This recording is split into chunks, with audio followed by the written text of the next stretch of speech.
even one of those payments is a potential conflict of interest. Yeah, and make no mistake about it, Adam. The payments increased during the pandemic. I saw the chart that you guys had. What was Fauci's testimony to Congress about his primary role during the pandemic? Well, Fauci testified that his primary role was to create a COVID vaccine in his agency's vaccine lab. And that's what our data bears out.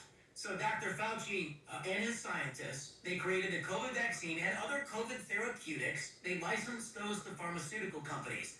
Those COVID vaccines and therapeutics then got special dispensation, emergency use authorization, and they didn't go through a regular testing process. And then, over the course of just 2 years, nearly $700 million flowed back to 260 of Fauci agency scientists at his agency. Now, in his testimony, Adam, he stated he didn't personally receive any royalties from some of these COVID-related innovations, but hundreds of millions, as you mentioned, still went to thousands of other NIH scientists. Yep.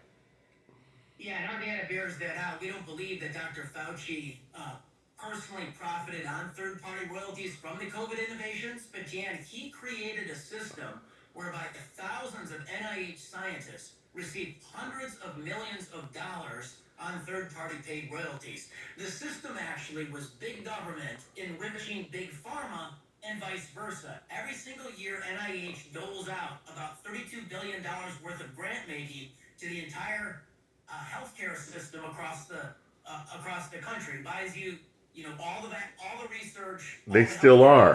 And now we know coming back to the other door was $1 billion worth of third-party royalties over the last 14 years. How is this not a clear conflict of interest? You got a government agency getting hundreds of millions from the very pharmaceutical companies. Because we're infiltrated. Stick a fork in it. Vaccine. Fauci even admitted during testimony I was watching there that Congress can institute reforms on these third-party royalties. What did you consider the most troubling issue here?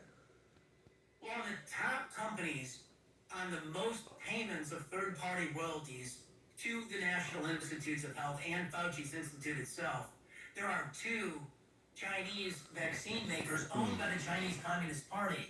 So who knew that U.S. taxpayer innovations were being licensed to vaccine companies back in China during the same period when Fauci and other scientists were hostile to the lab leak theory, a theory that holds that the virus itself escaped from the Chinese laboratory at Wuhan. So two of the top companies are by the Chinese Communist Party vaccine makers from the very place that George Soros owned the building. The virus originated. This is kind of mind-blowing when you think about all of the events that have happened up to this point. NIH also still not giving you all the information, Adam, as I understand it. I know you sued them twice in federal court. What is still missing from the data, and how can Congress... Oh, there's a lot. Yeah, this is information NIH, Dr. Fauci, they never wanted us to know. They never wanted us to be able to follow the money. And although we can follow the money at the agency level, and we can talk about the $1 billion over the last 14 years with $700 million just in the last 2 years on these royalty payments, what we can't do is we can't follow the money to the individual scientist level. NIH is still redacting and blanking out the payment amounts to the individual scientists. So we need legislation like U.S. Senator Rand Paul. His bill on the transparency of royalties just passed the committee, 12-0 in the U.S. Senate. It comes to the floor of the U.S. Senate for a vote. It's a good bill. That transparency needs to happen. We need to be able to follow the money. CEO and founder of OpenTheBooks.com, Adam Andrzejewski, great job this investigation. We certainly appreciate you joining us this morning here with it. Thank you. Okay, it was already on Full Measure, Cheryl Atkinson, and I've been saying it since it busted out. Since when do you quarantine healthy people? I posted the Nuremberg trials code, so this should never happen again. I posted Eisenhower's warning about beware the pharmaceutical industrial complex. Okay, people, wake up. Wake up.